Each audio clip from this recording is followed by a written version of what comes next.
आज की ताजा खबरों के अपडेट में बात करेंगे देश भर की तमाम बड़ी और काम की खबरों की, साथ ही भारत सरकार की ओर से लिए गए कुछ महत्वपूर्ण फैसलों और जारी किए गए कुछ नए नियमों की। इसके अलावा प्राइवेट नौकरी करने वाले लोगों के लिए आज एक जरूरी और महत्वपूर्ण खबर निकल कर आ रही है, सामने बताएंगे आपको आगे इस अपडेट में। साथ ही ग्रामीण इलाकों के एलपीजी उपभोक्ताओं के लिए खुशखबरी, गाँव में खुलेंगे 1 लाख एलपीजी केंद्र, हर घर को आसानी से मिलेगा रसोई गैस सिलेंडर। आखिर क्या है पूरी खबर बताएंगे आपको इस अपडेट में। साथ ही बैंक खाताधारकों के लिए भी एक महत्वपूर्ण और बड़ी खबर निकल कर आ रही है, सामने बताएंगे आपको आगे इस अपडेट में। साथ ही यहाँ पर सस्ता सोना खरीदने वाले लोगों के लिए भी एक बड़ी खबर निकल कर आ रही है, बताएंगे आपको इस अपडेट में। साथ ही यहाँ पर इस राज्य की सरकार का बड़ा ऐलान, अनाथ बच्चों को 3000 रुपए मानसिक पेंशन देगी सरकार, 21 साल तक उठाएगी पढ़ाई का खर्च। आखिर कौन से राज्य की सरकार ने किया ये ऐलान, बताएंगे आपको इस अपडेट में। साथ ही कोरोना कर्फ्यू और लॉकडाउन को बढ़ाने को लेकर भी एक बड़ी खबर निकल कर आ रही है, बताएंगे आपको इस अपडेट में। साथ ही आज की तमाम बड़ी और काम की खबरों की बात करेंगे इस अपडेट में। बात करते हैं आज की पहली बड़ी खबर की, तो ग्रामीण इलाकों के एलपीजी उपभोक्ताओं के लिए खुशखबरी, गाँव में खुलेंगे 1 लाख एलपीजी केंद्र, हर गाँव को आसानी से मिलेगा रसोई गैस सिलेंडर। रसोई गैस सिलेंडर आज हर घर की जरूरत बन चुका है। छोटे शहरों और गांवों में भी महिलाएं अब चूल्हा फूकने की बजाय एलपीजी गैस चूल्हे पर खाना बनाने लगी है। वहीं प्रधानमंत्री उज्ज्वला योजना के तहत दिए गए मुफ्त गैस कनेक्शन से खासकर गांवों में बहुत लोगों को यहां पर राहत मिली है। दरअसल बड़े शहरों की अपेक्षा में अभी गांवों और छोटे शहरों में भी बहुत आसानी से कम यहां पर समय में गैस सिलेंडर की डिलीवरी नहीं हो पाती है, लेकिन आने वाले समय में जल्द ही ये परेशानी लोगों की दूर होने वाली है। वहीं गाँव और छोटे शहरों में भी अब बहुत कम समय में बहुत आसानी से एलपीजी गैस सिलेंडर उपलब्ध हो जाएगा। लोगों को नया कनेक्शन लेने में भी परेशानी नहीं होगी। वहीं सरकार की ई सेवा डिलीवरी इकाई यानी सीएससी की बदौलत ऐसा यहाँ पर संभव होने वाला है। आपको बता दें कि CSC e governance service India limited एक अर्ध सरकारी कंपनी है, यानी ये एक अर्ध सरकारी कंपनी है। इसकी स्थापना 2009 में सरकारी योजना की सहायता के लिए यहाँ पर की गई थी। हालांकि 2015 के बाद सीएससी एसपीवी स्थानांतरण के रूप में यहाँ पर हो गई थी। वही सीपीवी ने कहा है कि उसके देश भर में मार्च 2022 तक 1 लाख एलपीजी वितरण केंद्र स्थापित करने की योजना है, जो ग्रामीण इलाकों में यहाँ पर खोले जाएंगे। उसमें ग्रामीण और अर्ध शहरी इलाकों पर सबसे ज़्यादा जोर होगा। वही 1 लाख केंद्र यहाँ पर एलपीजी के यहाँ पर खोले जाएंगे। चलिए बात करते हैं अगली खबर की, तो उत्तराखंड सरकार का ऐलान, अनाथ बच्चों को 3000 रुपए प्रति माह पेंशन देगी उत्तराखंड सरकार, 21 साल तक उठाएगी पढ़ाई का खर्च। उत्तराखंड सरकार ने कोविड-19 महामारी से अनाथ हुए बच्चों या फिर घर के एकमात्र कमाने वालों की मौत होने वाले आश्रितों को बड़ी राहत यहां पर उत्तराखंड सरकार ने दी है। सरकार ने ऐसे बच्चों को 21 साल तक शिक्षा देने के साथ साथ 3000 रुपए प्रति माह भरण पोषण के रूप में भी देने का यहाँ पर ऐलान किया है। वहीं शनिवार को राज्य के मुख्यमंत्री तीरथ सिंह रावत ने ऐसे बच्चों के लिए सीएम वात्सल्य योजना का ऐलान यहाँ पर किया है। उन्होंने कहा है कि कोरोना काल में जिन बच्चों ने अपने माता पिता को खोया है, उन सभी को इस योजना के दायरे में लाया जाएगा।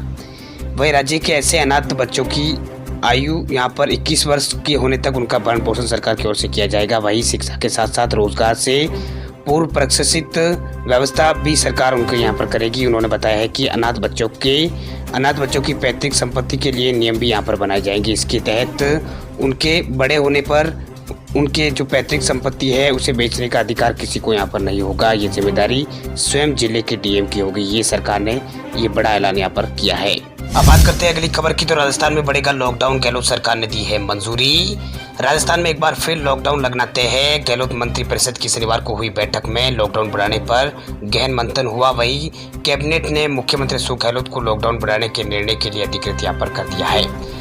अब मुख्यमंत्री कभी भी लॉकडाउन बढ़ाने की आधिकारिक घोषणा राजस्थान में कर सकते हैं। वही कोरोना संक्रमण की वजह से प्रदेश में लॉकडाउन की मियाद बढ़ाई जाएगी। वही सीएमआर में हुई बैठक में मंत्री समूह ने मुख्यमंत्री अशोक गहलोत को लॉकडाउन की मियाद को बढ़ाने का सुझाव दिया था। माना जा रहा है कि सरकार की तरफ से 31 मई या फिर 3 जून तक लॉकडाउन की अवधि यहाँ पर बढ़ाई जा सकती है राजस्थान के अंदर।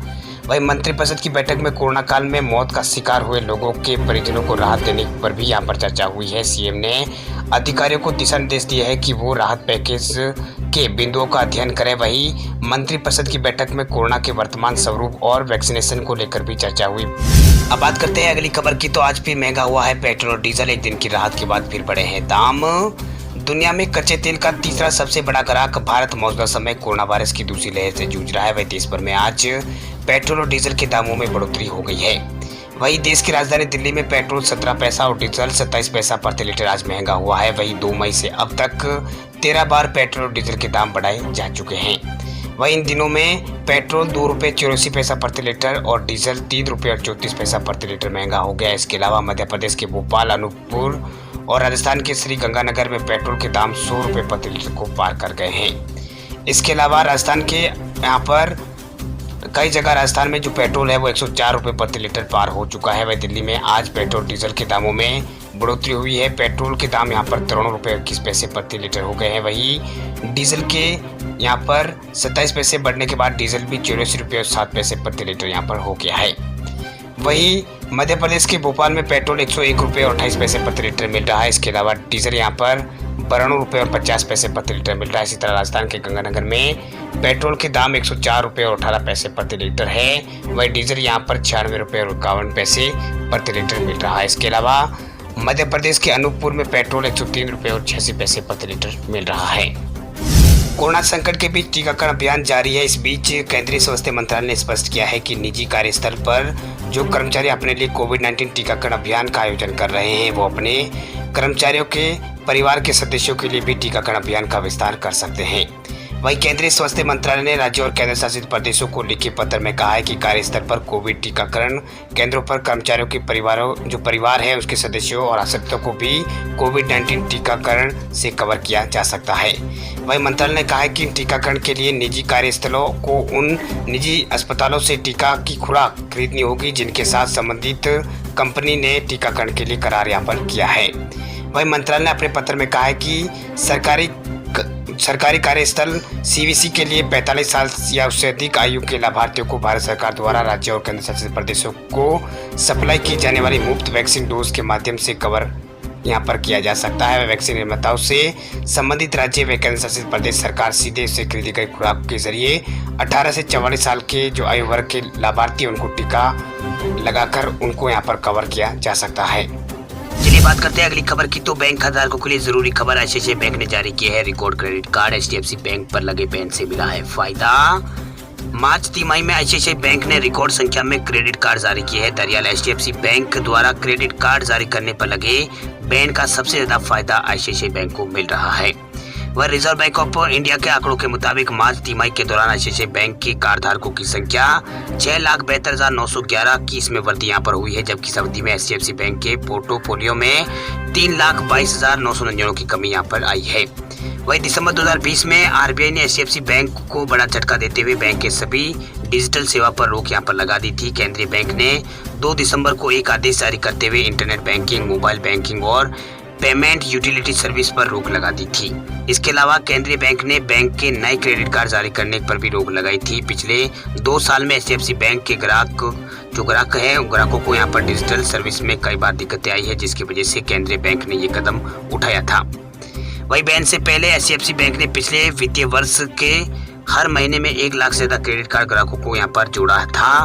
वही एचडीएफसी बैंक भारत का सबसे बड़ा क्रेडिट कार्ड जारी करने वाला बैंक बना हुआ है। मार्च के अंत में एचडीएफसी बैंक के 14.9 मिलियन कार्ड होल्डर है, जिसके बाद एसबीआई कार्ड 11.8 मिलियन और आईसीआईसीआई बैंक के 10.6 मिलियन कार्ड होल्डर है। चलिए बात करते हैं अगली खबर की। तो सोना चांदी खरीदने वाले ग्राहकों के लिए खुशखबरी, 24 मई से फिर मिलेगा सस्ता सोना। अगर आप भी सस्ता सोना खरीदने का इंतजार कर रहे हैं तो आपके लिए एक बहुत ही काम की खबर है। रिजर्व बैंक ने 17 मई से सेवरियन गोल्ड बॉन्ड स्कीम की शुरुआत की थी, जिसमें सस्ता सोना बेचा गया। अगर आप भी इस स्कीम का फायदा उठाना चाहते हैं तो 24 मई से ये स्कीम फिर से शुरू होने जा रही है, मगर इस बार पहली सीरीज में थोड़ा जो सोना है था वो पहली सीरीज से थोड़ा महंगा यहाँ पर मिलेगा। वही सेवरियन गोल्ड बॉन्ड स्कीम की पहली सीरीज 17 मई से लेकर 21 मई तक के लिए खुली थी, जिसमें 1 ग्राम सोने की कीमत 4,777 रुपये थी। मगर अब दूसरी सीरीज में यानी 24 मई को जो यहाँ पर ये खुलने जा रही है स्कीम, उसमें यहाँ पर 4842 रुपये 1 ग्राम आपको चुकाने पड़ सकते हैं। मतलब इतने में ये सोना बेचा जाएगा। वही सीरीज में 28 मई तक सस्ता सोना आप खरीदने का मौका आपके पास होगा। विशेष रूप से सोने का जो हाजिर कीमत है, यहाँ पर विशेष रूप से सोने की हाजिर कीमतें उपलब्ध नहीं है। वही एमसीएक्स डॉलर में कमजोरी से सोना अब यहाँ पर सोने में अभी तेजी जारी है। चलिए बात कर देते हैं आज के मौसम समाचारों की। तो पश्चिमी विक्षोभ के कारण दिल्ली और आसपास के राज्यों में आज बारिश की है संभावना। पिछले दिनों शक्तिशाली चक्रवाती तूफान ताउते ने अपना विकराल रूप दिखाया था और पश्चिमी तटीय जो राज्य है वहां पर इसने जमकर कहर बरपाया था। वहीं उत्तर भारत के राज्यों में भी इसका असर देखने को मिला था और कई इलाकों में बारिश हुई थी। वहीं भारतीय मौसम विभाग ने आज भी दिल्ली समेत देश के कई राज्यों में बारिश का अनुमान लगाया है। इसका अनुमान यहाँ पर जताया है। इसके अनुसार आज इस दौरान यहाँ पर तेज हवा चल सकती है। वहीं मौसम विभाग के अनुसार आज उत्तराखंड के कई स्थानों पर बारिश और बर्फबारी का अनुमान जारी किया गया है। इसके मुताबिक उत्तरकाशी, चमोली, पिथौरागढ़ और आसपास के इलाकों में ऊंचे स्थानों पर बर्फबारी हो सकती है। वहीं मैदानी इलाकों में बारिश की संभावना जताई गई है। वहीं मौसम विभाग के अनुसार चक्रवाती तूफान ताउते का असर गुजर चुका है, लेकिन अभी भी पश्चिमी विक्षोभ के प्रभाव का जो पश्चिमी विक्षोभ है उसका प्रभाव यहाँ पर बाकी है। इसी के कारण राज्य के पर्वतीय इलाकों में हल्की से मध्यम बारिश और ऊंचाई वाले इलाकों में बर्फबारी हो सकती है।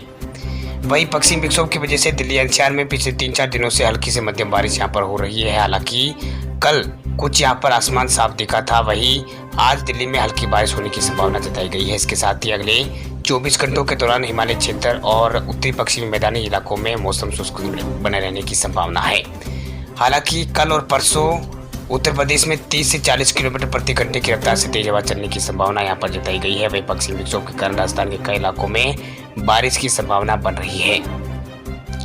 वहीं आज राजस्थान के जयपुर, भरतपुर, अजमेर संभागों जिलों में कहीं कहीं अचानक 40 से 50 किलोमीटर प्रति घंटे की रफ्तार से तेज हवा चलने और हल्की से मध्यम बारिश होने की संभावना मौसम विभाग ने व्यक्त की है।